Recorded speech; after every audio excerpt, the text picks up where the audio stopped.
proses malaikat maut punya nama setiap pagi kita baca pada hari Jumaat dalam surah Sajadah.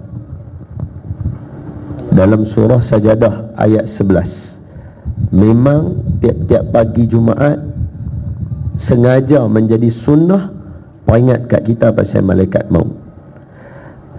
Tugas malaikat maut mencabut nyawa, dan setiap orang tak akan sama.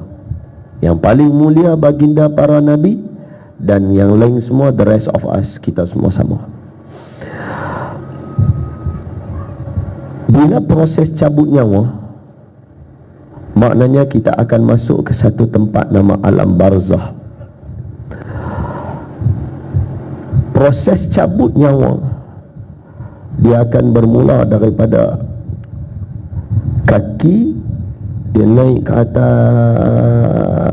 kuih sejuk, dia akan naik sampai kepada ghar-gharah. Antara yang saya boleh kongsi berdasarkan hadis Nabi yang saya baca, ni orang-orang lama saya tak tahu Haidar, sebab 10 tahun bawah saya sempat lagi ikut dengar. Ingat tak dulu ada satu kaset yang cerita pasal sakaratul maut? Saya tak tahu Negeri Sembilan ada ke tak, yang mana anakku seorang doktor. Bisa dengar tak? Ada yang tu. Tak risau tak? Belah kami di Pulau Pinang dulu ada satu kaset tu. Dia kuliah dan tazkirah tentang kehidupan. Saya cukup takut. Saya ingat lagi kaset tu warna pink. Saya ingat ni. Takut kaset tu. Sebab bila dia main tahun sini, mana anakku seorang doktor, mana anakku. Perkataan itu kita nampak dalam kaset masa zaman saya tu. Saya sangka itu macam lakonan, ya, pantomim. Tapi bila dah besar, bila kita baca hadis, itu sebenarnya momen yang paling mengerikan. Nabi cerita di dalam hadis, ketika dicabut roh kita, kita tengah struggle roh di sini, tengah struggle roh duk keluar, tiba-tiba akan datang di tepi kita. Sebab tu kadang-kadang kita tengok orang yang tengah nak habis, mata dia liak, mata dia duk tengok kiri kanan. Ketika itu Allah Ta'ala mewujudkan rupa mak dan ayah kita sebelah kita, dan disebut oleh Nabi yang lakonkan itu adalah iblis. Dia yang menyerupa macam ayah kita. Dia duduk tepi kita, dia kata, wahai anak aku ayah kamu. Aku yang membesarkan kamu. Masa tu kita duduk tengok, rasa ayah kita dah meninggal dah. Rasa ayah kita bukan lagu ni. Dia siap cakap lagi, setan tu, dia kata, wahai anak aku, matilah kamu dalam agama Nasrani, baru kamu boleh jumpa dengan aku. Siap cakap macam tu. Tuan-tuan bayang, masa tu bukan semua orang nampak kita ya, yang duduk dalam keadaan roh-roh kita. Dah lah struggle nak lepas roh. Mai pula rupa ayah kita. Kita giling kepala, kita tak setuju dengan dia. Kita kata tak mau. Tiba-tiba dia mai belah kiri pula, dia pakai mak kita pula. Ni semua manusia akan habis lelah dengan seorang mak ni. Habis kita tak boleh kata apa, mak kita. Bukan sekadar itu, di dalam hadis, mak kita akan memegang dada dia. Siap habaq lagi, kata apa?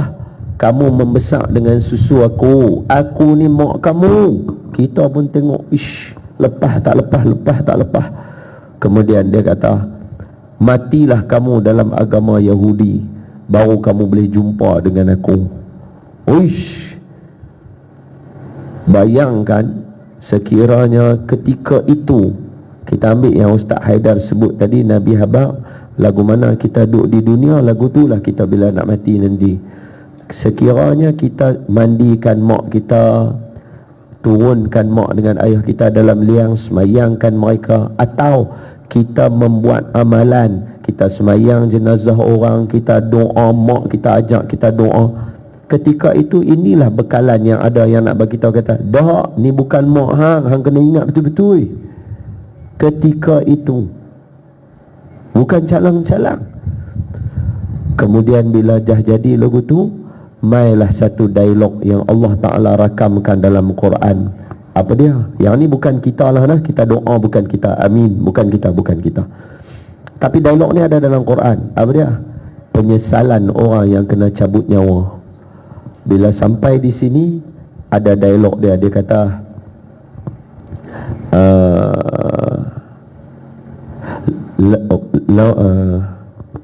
laula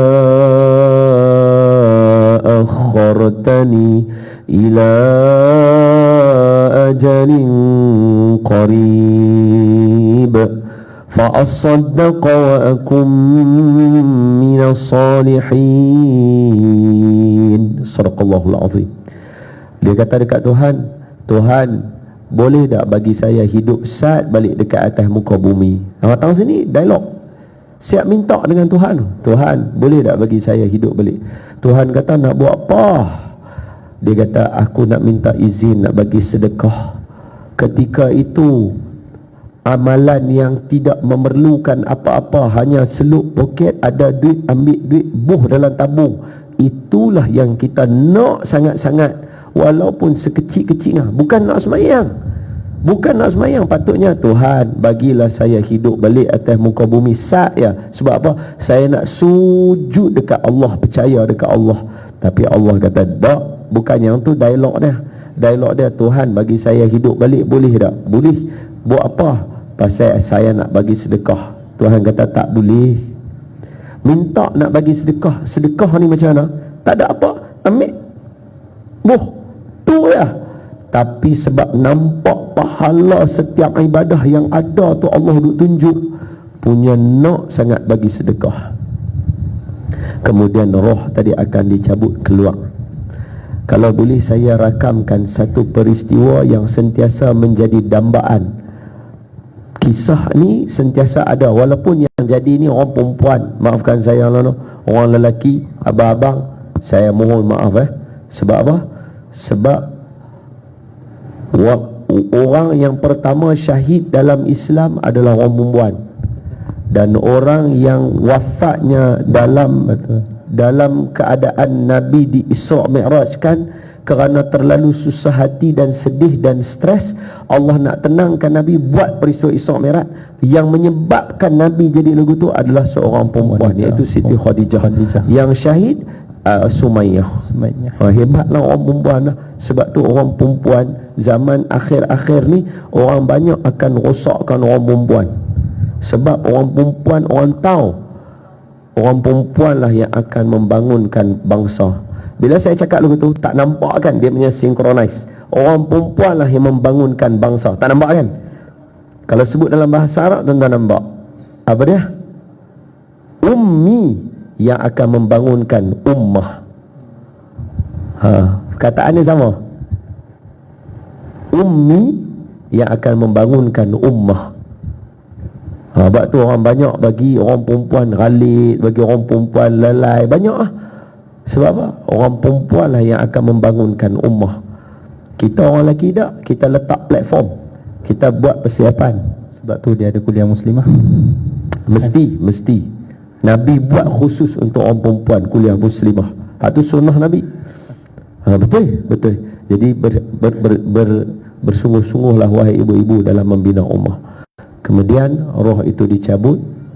Bila roh itu dicabut, dia akan masuk satu alam barzakh. Wallahu